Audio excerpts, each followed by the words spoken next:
ಏನ್ ಅನ್ಕೊಂಡ್ವಿ, ಅವರನ್ನೆಲ್ಲ ಕಂಡಿಡಿದು ಅವ್ರನ್ನ ಬಡದು ಕರ್ಕೊಂಡು ಬಂದು ದನಗಳನ್ನ ತಗೊಂಡ್ ಬರೋಣ ಅಂತ ಅಂದ್ರು ಬಸವಣ್ಣ ಅಂತ ಅನ್ಕೊಳ್ತೀವಿ. ಆದ್ರೆ ಬಸವಣ್ಣನ ಒಂದು ವಿಚಾರ ಆ ರೀತಿ ಆಗಿರ್ಲಿಲ್ಲ. ಬಸವಣ್ಣ ಹೇಳ್ತಾರಂತೆ, ಈಗಲೇ ಏನು ಮಾಡ್ರಿ, ಅವನು ಕಳ್ಳರನ್ನ ಹುಡುಕಿ, ಏಕೆಂತಂದ್ರೆ ಹೊಡಿಲಿಕ್ಕೆ ಬಡಿಲಿಕ್ಕೆ ಅಲ್ಲ, ಇರೋ ಕರುಗಳನ್ನು ಕೂಡ ದನಗಳತ್ತ ಬಿಟ್ಟು ಬಂದ್ಬಿಡ್ರಿ, ಅವು ಅಲ್ಲೇ ಹಾಲು ಕುಡಿತ ಸಂತೋಷವಾಗಿರ್ಲಿ ಅಂತಕ್ಕಂಥ ಉದಾರ ಮನಸ್ಥಿತಿ ಯಾರ್ದು ಅಂತಂದ್ರೆ ಬಸವಣ್ಣನವ್ರದ್ದು ಅಂತ. ಇವತ್ತು ನಾವು ಅನ್ಕೊಳ್ತೀವಿ, ಯಾರು ಶ್ರೀಮಂತರು ಇರ್ತಾರೋ ಅಥವಾ ಯಾರು ಮಾತುಗಳನ್ನು ಚೆನ್ನಾಗಿ ಆಡ್ತಾರೋ ಅವರು ಜಾಣರು ಅಂತ. ಆದ್ರೆ ಬಸವಣ್ಣನವರ ವಿಚಾರ ಆ ರೀತಿ ಆಗಿರ್ಲಿಲ್ಲ.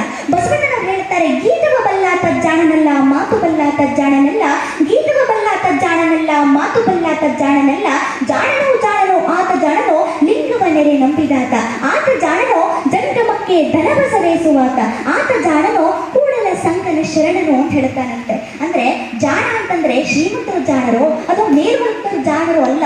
ಯಾರು ಜಾಣರು ಅಂತಂದ್ರೆ ಯಾರು ಲಿಂಗ ಧಾರಣೆಯನ್ನ ಮಾಡಿರ್ತಾರೋ, ಯಾರು ದೀಕ್ಷೆಯನ್ನ ಪಡೆದಿರ್ತಾರೋ, ಯಾರು ಶಿವನನ್ನ ತನ್ನ ಸ್ವಂತ ದೈವ ಅಂತ ನಂಬಿರ್ತಾರೋ ಅವರು ಮಾತ್ರ ಜಾಣರು ಅಂತ ಬಸವಣ್ಣನವರು ಹೇಳ್ತಾರೆ. ನಿಮ್ಗೆಲ್ಲರಿಗೂ ಕೂಡ ಗೊತ್ತು, ಬಿಜ್ಜಳರಾಯನ ಆಸ್ಥಾನದಲ್ಲಿರ್ತಕ್ಕಂಥ ರಾಜಧಾನಿ ಏನಾಗುತ್ತೆ ಅಂತಂದ್ರೆ ಕಲ್ಯಾಣಕ್ಕೆ ಸ್ಥಳಾಂತರ ಆಗುತ್ತೆ ಅಂತ ಗೊತ್ತು. ಈಗಿನ ಕಲ್ಯಾಣ ಯಾವ್ದಂದ್ರೆ ಬೀದರ್ನಲ್ಲಿ ಕಲ್ಯಾಣ ಇದೆ. ಕಲ್ಯಾಣಕ್ಕೆ ಯಾವಾಗ ಬಿಜ್ಜಳರಾಯನ ರಾಜಧಾನಿ ಸ್ಥಳಾಂತರವಾಗುತ್ತೆ ಅವಾಗ ಬಸವಣ್ಣನವರಾಗಿರ್ಬೋದು, ಈ ಒಂದು ನೀಲಗಂಗಮ್ಮ, ಬಿಜ್ಜಳರಾಯ ಎಲ್ಲರೂ ಕೂಡ ಕಲ್ಯಾಣಕ್ಕೆ ಹೋಗುತ್ತಾರೆ. ಬಸವಣ್ಣನವರ ನಿಜವಾದ ಚರಿತ್ರೆ ಶುರುವಾಗುವುದೇ ಕಲ್ಯಾಣದಿಂದ ಅಂತ. ಯಾಕೆ ಮಾತನ್ನು ಹೇಳ್ತಾ ಇದ್ದೀನಿ ಅಂತಂದ್ರೆ, ದ ವರ್ಲ್ಡ್ ಫಸ್ಟ್ ಪಾರ್ಲಿಮೆಂಟ್ ಅನ್ನ ನಿರ್ಮಾಣ ಮಾಡಿದವರು, ಏರ್ಪಾಡು ಮಾಡಿದವರು ಯಾರಾದ್ರೂ ಇದ್ರೆ ಅವರು ಬಸವಣ್ಣನವರು ಅಂತ. ಅದನ್ನ ಹೆಚ್ಚಿಗೆ ಹೇಳ್ಬೇಕಾಗಿಲ್ಲ. ಯಾಕಂದ್ರೆ ಎಲ್ರಿಗೂ ಕೂಡ ಗೊತ್ತು, ಕಲ್ಯಾಣದಲ್ಲಿ ಅವ್ರು ಏನ್ ಮಾಡ್ತಾರೆ ಅಂತಂದ್ರೆ ವಚನಕಾರರ ಸಂಘಟನೆಯನ್ನ ಮಾಡ್ತಾರೆ.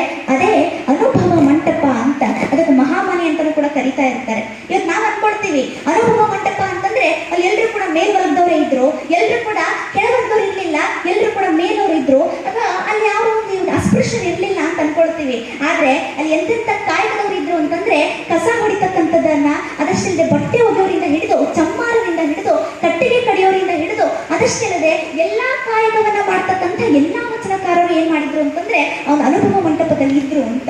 ಇವತ್ತು ನಾ ಯಾಕೆ ಹೇಳ್ತಾ ಇದ್ದೀನಿ ಅಂತಂದ್ರೆ, ಅವಾಗಲೇ ಹೇಳಿದೆ ನಾನು, ಕೆಳವ ವರ್ಗದವರನ್ನ ಅಪ್ಪಿಕೊಂಡಂತ ಇತಿಹಾಸ ಯಾರಾದ್ರೂ ಇದ್ರೆ ಅವ್ರದ್ದು ಬಸವಣ್ಣನವ್ರದ್ದು ಅಂತ. ನೋಡಿ, ಇವತ್ತು ಸ್ವಲ್ಪ ವಿಚಾರ ಮಾಡಿ ಬಸವಣ್ಣನವರು ಏನಾದ್ರೂ ಕೆಳವರ್ಗದವರಾಗಿದ್ರೆ ನಾವೇನ್ ಅನ್ಕೊಳ್ತಾ ಇದ್ವಿ, ಅವರ ಸ್ವಾರ್ಥಕ್ಕೋಸ್ಕರ ಅವ್ರು ಹೋರಾಡ್ತಾ ಇದ್ದಾರೆ, ಅವ್ರಿಗೆ ಸಮಾನತೆ ಸಿಗಬೇಕು ಅಂತ ಅವ್ರು ಹೋರಾಡ್ತಾ ಇದ್ದಾರೆ ಅಂತ ಅನ್ಕೊಳ್ತಿದ್ವಿ. ಆದ್ರೆ ಅವರು ಮೇಲ್ವರ್ಗದವ್ರು ಆಗಿದ್ರು ಕೂಡ, ವೀರಶೈವ ಮನೆತನದಲ್ಲಿ ಹುಟ್ಟಿದ್ರು ಕೂಡ ಕೆಳವರ್ಗದವ್ರಿಗೋಸ್ಕರ ಹೋರಾಡ್ತಾರಲ್ಲ, ಇದು ನಿಜವಾಗಿರ್ತಕ್ಕಂಥ ಬಸವಣ್ಣನವರ ತಾಕತ್ತು ಅನ್ನೋದ್ರಲ್ಲಿ ಅನುಮಾನ ಇಲ್ಲ ಅಂತ. ಇವತ್ತು ಏನೇ ಒಂದು ಸಂದೇಶವನ್ನು ನಿಮಗೆ ತಲುಪಿಸ್ಬೇಕು ಅಂತಂದ್ರೆ, ಇವತ್ತು ಎಷ್ಟೋ ಈಗ ನಾವು ಮೆಸೇಜ್ಗಳ ಮೂಲಕ ತಲುಪಿಸ್ತೀವಿ, ಕರೆ ಮಾಡಿ ತಲುಪಿಸ್ತೀವಿ. ಈಗ ವಾಟ್ಸಪ್ಗಳ ಮೂಲಕ ನಾವೇನ್ ಮಾಡ್ತೀವಿ, ಸಂದೇಶಗಳನ್ನ ಒಂದರಿಂದ ಇನ್ನೊಂದು ಪ್ರದೇಶಕ್ಕೆ ತಲುಪಿಸ್ತೀವಿ. ಆದ್ರೆ ಆಗಿನ ಕಾಲದಲ್ಲಿ ಹಂಗಿರ್ಲಿಲ್ಲ. ಬಾಯಿಂದ ಬಾಯಿಗೆ ಏನಾಗಬೇಕಿತ್ತು, ವಿಚಾರ ಹೊರಡಬೇಕಾಗಿತ್ತು. ಆವಾಗಿನ ಅನುಭವ ಮಂಟಪ ಎಷ್ಟು ಪ್ರಖ್ಯಾತಿನ ಪಡೆದಿತ್ತು ಅಂತ ಒಂದು ಉದಾಹರಣೆ ಮೂಲಕ ಹೇಳ್ತೀವಿ. ಅನುಭವ ಮಂಟಪದಲ್ಲಿ ಕೇವಲ ಬೀದರ್ನವರಾಗ್ಲಿ